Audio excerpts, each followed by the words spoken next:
All right, and we're live. So, wow.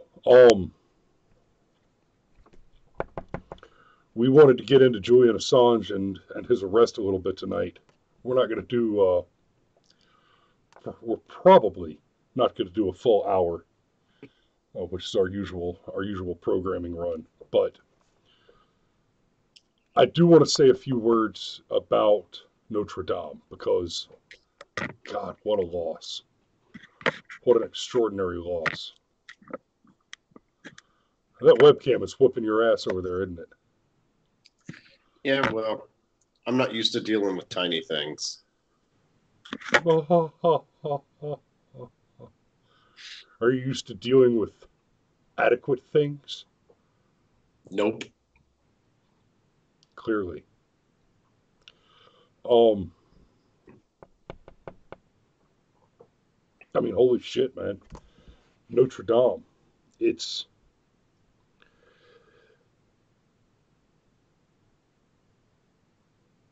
that's the only reason it's not more devastating than 9/11 is that the loss of life is not there. Um, I mean, we're talking about one of the world's most recognizable uh, ancient monuments.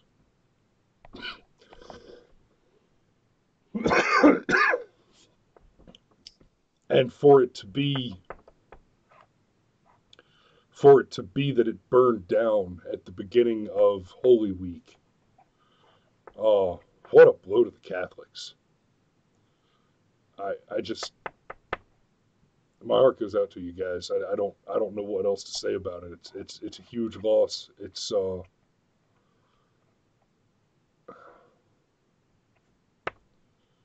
talk about a metaphor for the decline of Western civilization. But frankly, we don't know much about it yet. We don't know if it was an accident. We don't know if it was arson. We don't have any information to really dig into it as an issue, to really have a discussion about it.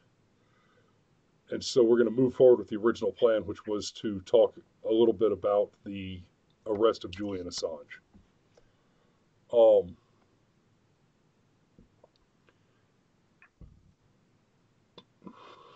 you guys have heard me on this program more than once talk about Snowden and Manning, uh, Edward Snowden and Bradley Manning. And my absolute, on the record, will not recant position on Snowden and Manning is hands down treason. Uh, they they should both be put to death, for acts of treason in the United States and in full view of the public.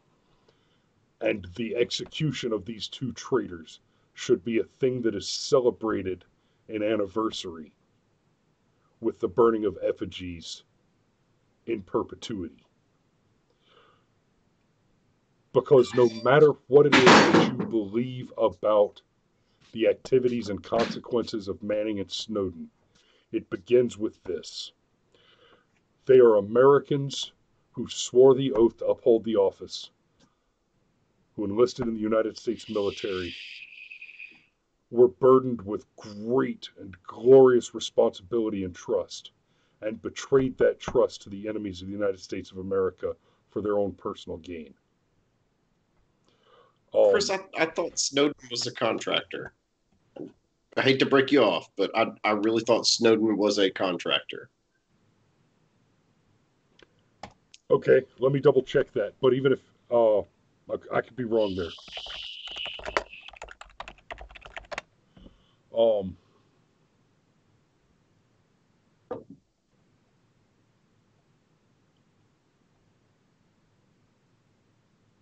yeah, he's listed as an activist and a whistleblower. He was enlisted for 5 months. Oh, wow. So he actually did a worse job than Manning at being in the army. And that's hard to believe.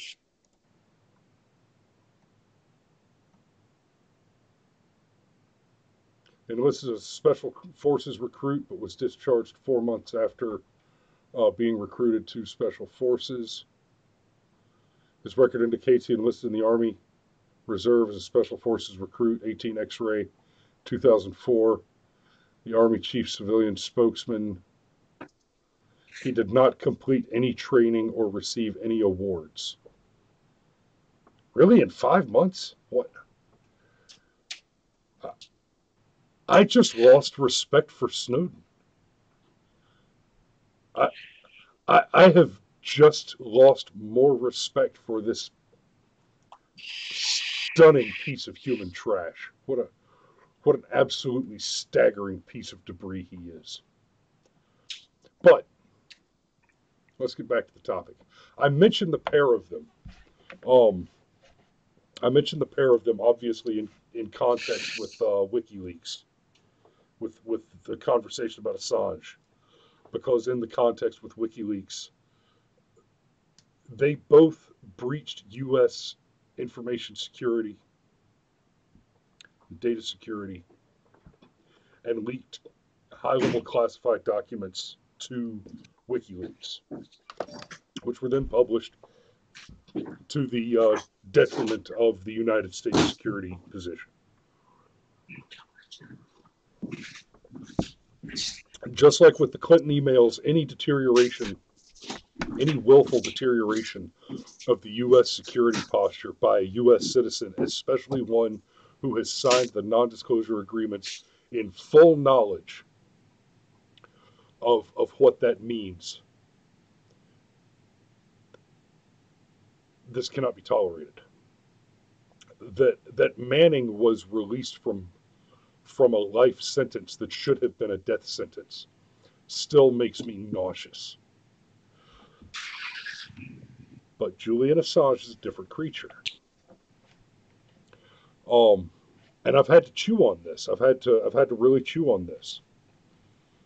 I do not like the role that Assange has played in the compromat of U.S. security posture. However, the facts remain that he is not a U.S. citizen. He is not a U.S. government employee. He never enlisted in the U.S. military. He never raised his hand and swore an oath to uphold and defend the Constitution of the United States of America and follow the orders of the officers appointed there before. He did not take that oath and is certainly not thereby bound.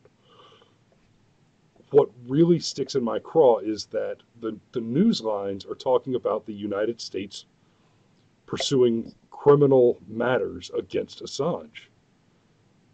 Assange cannot be a U.S. criminal. He's not a U.S. citizen. If he came to the United States and in the U.S. broke the U.S. laws, that's one thing. But excuse me. But for the U.S. to say that we're going to go and arrest him for breaking U.S. laws is not different than a Pakistani authority coming to the United States and arresting and executing a gay married man for the crime of being gay and married. Because that's a Pakistani law, not a U.S. law, right? It's it's not different than the EU or Great Britain trying to issue fines against U.S. citizens located in the U.S. for deliberately disseminating offensive memes on the internet under their Article 13. This is the same kind of a thing. He cannot be a criminal under U.S. law because he is not subject to the jurisdiction thereof. I think part of why it's being pursued that way is because he is not a U.S. citizen, and so there are some pretty dramatic geopolitical ramifications if we were to treat him correctly under the law as an enemy combatant, as an espionage agent for a foreign power. Because there's another tricky little wicket here. Obviously, under the Constitution, if that's and this is going to be sticky, so bear with me for a second. So, if Assange were in fact a U.S. citizen, then he would have to be regarded as a publisher, as a journalist. And so everything that he has done would be protected under the First Amendment. Now, caveat to that, the actual accusation that's being levied is that Assange personally instructed Manning on how to go about stealing the information that Manning then disseminated illegally. Um, I think that's a pretty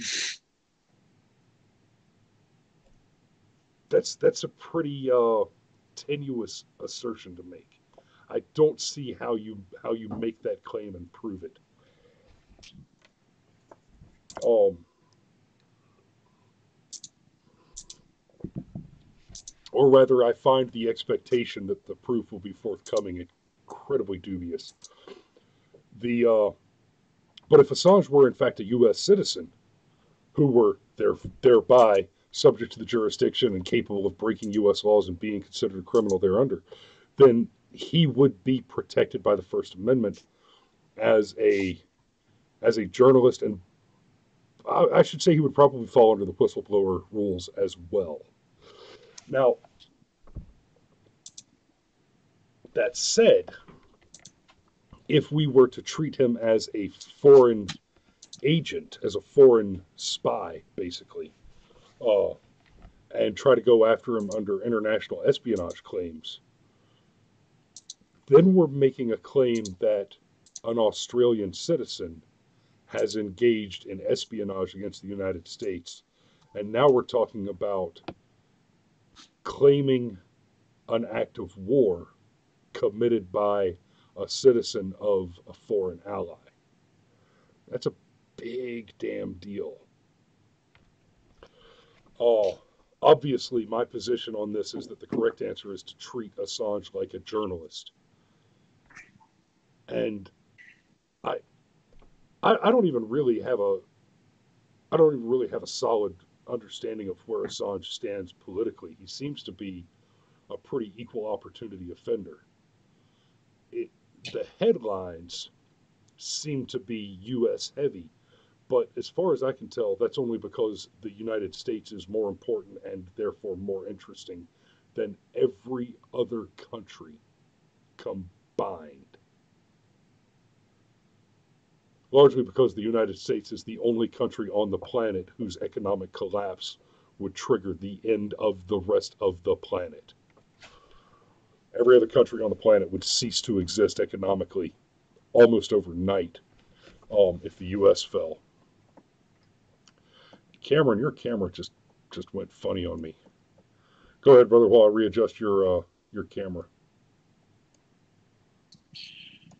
Well, the first thing that I would want to back up to is the specific charge that's being levied against him. In layman's terms,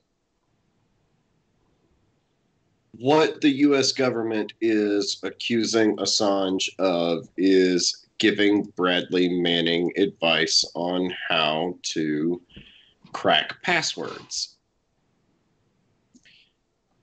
And the first thing that I would say is, let's say we had a conversation where we war gamed how to break into somebody's house. You know, what type of crowbar you would use, what time of day you would break into a person's house, and all of that sort of thing. If you then decide to go break into somebody's house and you use the crowbar that we talked about, if you did it at the time of day that we talked about, I'm now responsible for your actions. even if I profit from your actions, well, that's a separate crime. That could be theft by receiving or something like that. But I'm responsible for your actions, and man, that makes me incredibly uncomfortable because, well, I mean, there's really no end to that. The second thing that bothers me is, and also I've been on the record on this show as saying that I feel like there's actually kind of a three-tiered system with Snowden, Manning, and Assange. Snowden is one of the few things that's ever just like tickled all of my conspiracy theory brainwaves in a bad way, because there are just so many things about him that don't make sense. And when it came to light that roughly 1 million people in this country have got a comparable level of security clearance to Snowden, and the vast majority of them aren't even sworn members of the military, like that was pretty terrifying to realize anybody could be a Snowden. There's only 999,000 of them left. Manning swore the oath. Manning, yeah, no, sorry, that's treason. That's oath breaking. That's Oh, no, to be clear, real quick, to be clear, even as a contractor, in order to have had access, the access that Snowden had, even as a contractor, he signed the NDA. oh no, I get it. I get it. And you've explained in detail how these NDAs work, where they basically lock you in a room and somebody reads it to you like you're a kindergartner. There's no way you walk out of that room not understanding you're signing a big screw you piece of paper. And I respect that. Um, but I've always felt like there was a lot of gray area with Assange.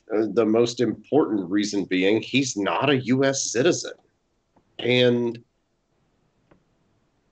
man, God, WikiLeaks has never had to retract a story, have they?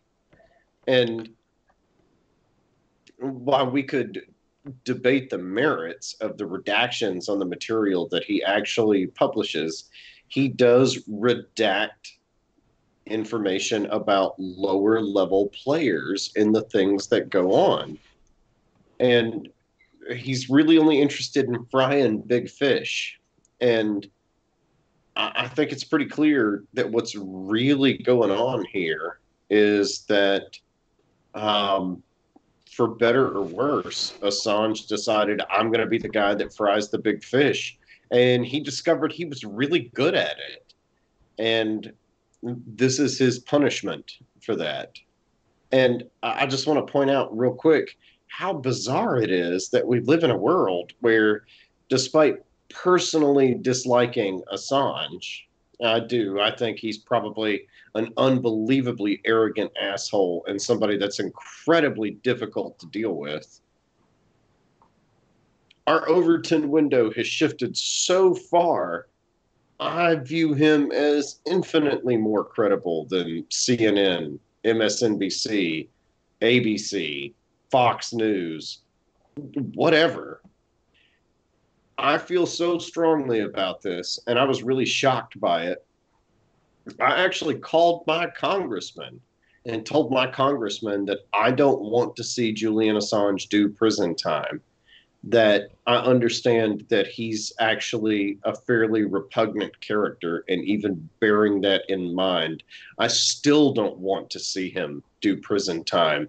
It's way too close to way too many free speech issues that could come down on all of us. Because I really think it's fair to say, basically, he's being punished for pointing out that the emperor has no clothes. Yeah, and you mentioned the free speech issue. I mentioned freedom of the press, of course, under the, we're talking First Amendment stuff here. And God, it's just a quick. It's alarming to me how many people don't know uh, what the First Amendment is.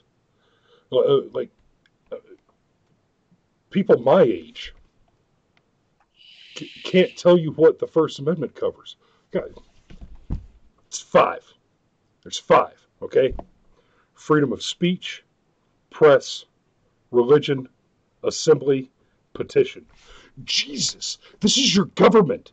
This is the organization that takes more than half your money at gunpoint all the time, and then does poor work with it. You should know. Jesus, if you go get a copy of the Constitution and set it next to your toilet. Read. Read. And think about what you read. The First Amendment is speech, press, religion, assembly, petition. That's the big five. And all of those are meant to be defended by the Second Amendment. I was having this conversation with my dad earlier, and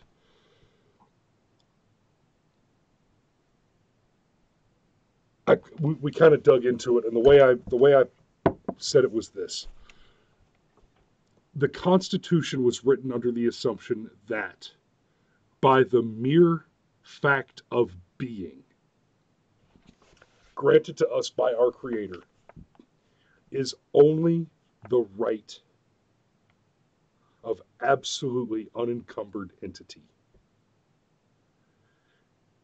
As a being in nature, you have 100% the absolute right to continue to exist and act as you see fit, with no limitations, no restrictions whatsoever. Incorporated into a society, we accept the premise, and this is where the Constitution comes in. We accept the premise that my rights stop at the end of your nose.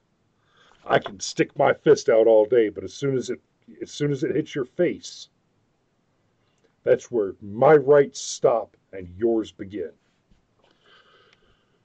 The Constitution operates under the assumption that we retain all of our rights. 10th Amendment, all rights not explicitly enumerated here within are reserved to the states and the people there below.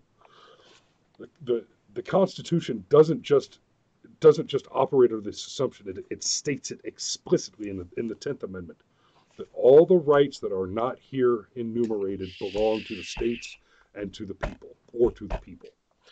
If a right is not enumerated, you have that right.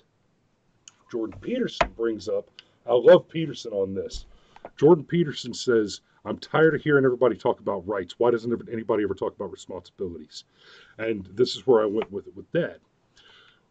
The First Amendment, right to speak, right to pray, right to assemble, right to petition, and the right to report. Here's the thing. If I have a right, that right is your responsibility. If you have a right to anything, then that right is my responsibility. It is my responsibility for you to have that right. Now, how that works when we're talking about the right to life, liberty, and the pursuit of happiness is that it is my responsibility, personally, not to take away your life, not to take away your liberty, not to take away your pursuit of happiness. My rights end at your nose. As long as I don't take away your rights, I have fulfilled my obligation thereto. It is my responsibility not to take away your firearms. It is my responsibility not to try and force you to shut up when you say words that I don't agree with. When you start talking about rights like the right to free health care, that's my responsibility. Now, see, that's where there's a major difference between legitimate rights and these horseshit New Age rights. When you say that you have a right to health care, that is a service and a good.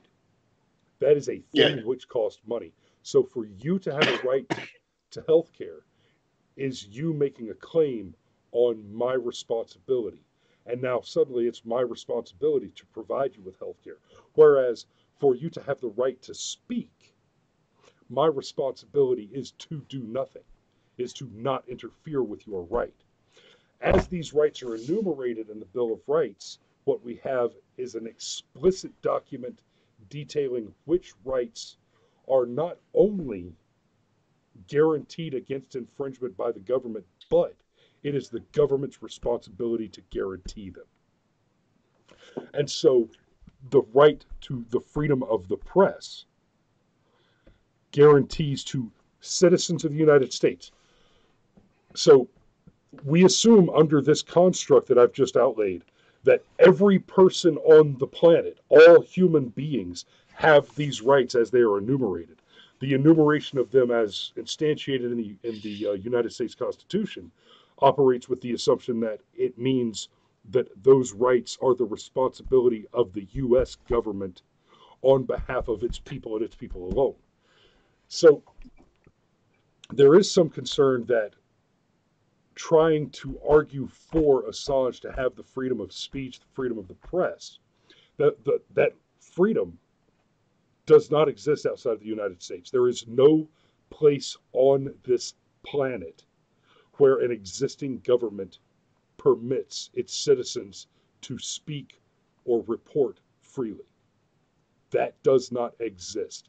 No exceptions anywhere. Yeah, and the EU made that pretty clear with Article 13. I'd actually like to take this back to a couple of libertarian principles because. Wait, before you do, let me finish this point real quick. Go ahead. So to argue that Assange gets the freedom of the press, which I think he should have, but it's not the U.S. government's responsibility to enforce his freedom. I want to take you back real quick to the Trump Muslim ban. Many of the arguments made against the Muslim ban by the Ninth Circus and other liberal justices and courts like those, the arguments, they actually made the argument that to ban foreigners based on their religion was a violation of their First Amendment right. No, that is an absolutely ludicrous statement because what you are saying now is you are claiming that the United States has the constitutionally enshrined responsibility to conduct war against nations based on their recognition of the rights as we have enumerated them in our Constitution. To say that a Muslim ban on foreigners is a violation of their First Amendment right is to make the blanket statement that we must declare war on all other nations simultaneously and immediately in order to remain in compliance with our own law. Which is one of the reasons that tirade is one of the reasons that the Assange question is a very sticky wicket.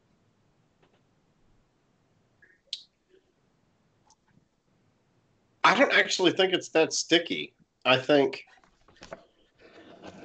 I think we don't live in a world where people are able to separate their emotional responses from their logical responses.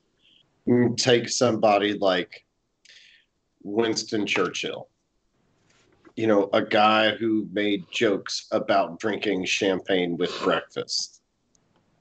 He takes practice. Yeah. You take somebody like Sherman, who, I mean, good God, would be considered a war criminal by today's standards, but Sherman doing what he did probably cut the length of the Civil War in half. The fact that he burned Atlanta probably saved an untold thousands of lives by, you know, basically choking the South off from all its ports. I think it's entirely possible that Assange could be a similar figure. And I've really been thinking about this. And I think in some ways comparing him to Sherman is actually really kind of apropos because Sherman was very personally distressed by the mission that was given to him by Lincoln. he very candidly wrote to his wife and said, I hate what I have to do. I have to go torture my countrymen for the good of the rest of the country. He knew what he was going to do. He knew exactly what he had to do. He understood exactly why he had to do it. And there's that old saying about well, Game of Thrones came back, so let's just reference it. Jaime Lannister actually did Westeros a favor by killing the Mad King, but he's forever remembered as the Kingslayer. Now, forget the fact that this guy was going to burn King's Landing to the ground and kill a million people. No, no, no, no. Jaime's the bad guy because he's the Kingslayer. And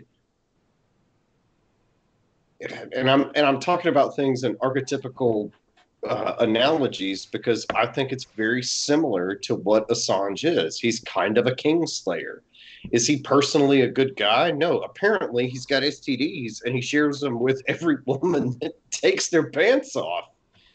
But he's not wrong. And this is why I really... You're not wrong, but he ain't right. But he ain't right. Nope. But this is why I wanted to take it back to some libertarian principles. A big libertarian principle is the non-aggression policy. You never initiate force. You respond, and you respond in kind with no shame. Well, who did Julian Assange aggress against? Did he aggress against me? Nope. Well, okay, fine. Let's look at another. Look, I understand you have some feelings about some of the meta-analysis that could be derived from some of the stuff with the Bradley Manning dump, and that's all a fair point. But I'm just talking about it in a broader sense. Assange wasn't trying to hurt me. He was not trying to aggress against me. He was trying to aggress against, what he viewed as a corrupt Bush administration, and then later on a corrupt Obama administration. And there are things in both administrations that were corrupt. So, okay, fine. Well, then let's look at the libertarian principle of crime. Well, crime causes harm to the innocent. Well, Assange didn't hurt anybody that was innocent. He only hurt people that basically got caught with their hand in the cookie jar. Now, I go back to the point that I made earlier. He pointed out that the emperor had no clothes. Only he didn't just point out that the emperor had no clothes. Like, he actually sat down and gave a pure Aristotelian, dialogue on why the emperor had no clothes, and you're a fool if you believe he's wearing clothes. So, when you look at it in those terms, when you ask yourself, wasn't it Rudyard Kipling who said the thing about, your security comes from, men who are prepared to do bad things on your behalf? I realize I'm butchering Men sleep peaceably in their beds at nights because rough men stand ready to do violence on their behalf. Yes, Kipling. And I'm not even necessarily saying that Assange is a hero. I don't know that I'm prepared to go as far as like Sargon of Akkad, who, everybody on this channel loves to death and all of that. I'm not even prepared to go that far, but he's getting screwed over because he told the truth. And the BBC doesn't tell the truth. Al Jazeera doesn't tell the truth. CNN doesn't tell the truth. Fox News doesn't tell the truth. No, instead, whiny, mopey, emo shits like Styx Hexenhammer tell the truth. And wouldn't you know, Styx is another guy that's often maligned at every opportunity. So, as much as I have some emotional conflict over this, like if I divorce myself from that and I really try and take the broad view of it, I can't stand what's happening to Assange. Let any news organization out there whose job it is to bring us the news have half the track record of Assange. And then maybe we have something to talk about. But as it stands, they don't. They don't. This this this shitburger has more credibility than they do. And I don't think that is a fault of Assange. I think it's a fault of literally every other. It's the fault of the EU, of the American government, of anything and everybody that claims to be an authority. I mean, you want to talk about why the appeal to authority fallacy is a fallacy.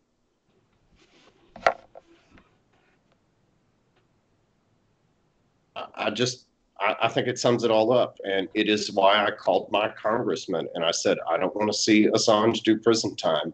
And frankly, if he's owed prison time, he's been locked in a house for the past 7 years. He's paid his dues. Good Lord. I mean, did you see the half mad man that was drug out of the embassy? He's paid his dues and probably then some. He probably has literally had years taken off the rear end of his life from the stress of his existence. Like I hate to bring it up, but I got to talk about Trump's response here because it just disappointed the absolute hell out of me. He basically gave the equivalent of I didn't do nothing when he was asked about it. He claimed, oh, I don't know that much about WikiLeaks. I'm sorry, Donald. I'm sorry, Donald. Yeah, you do. I understand from a political optics perspective why you gave the most neutral answer you could possibly give. I get that. But the people like Chris that have been with you since day one, and the people like me that you won over the first year of your presidency, we're smart enough to understand that this is a nuanced issue that doesn't have black and white answers. So come down on the right side of it and pardon Assange. Just pardon him. Just make it go away. It's not your fault that you inherited the swamp and this guy has been pointing out for a decade now, hey, that swamp, it looks an awful lot like a swamp and it smells an awful lot like a swamp. And yeah, it's a swamp. So it's all right, the next time you and I are in the same place, or going to be in the same place for a minute, ask me to get you a little tripod for that fucking camera. Oh, actually, that one was my fault. I hit the cord with my knee.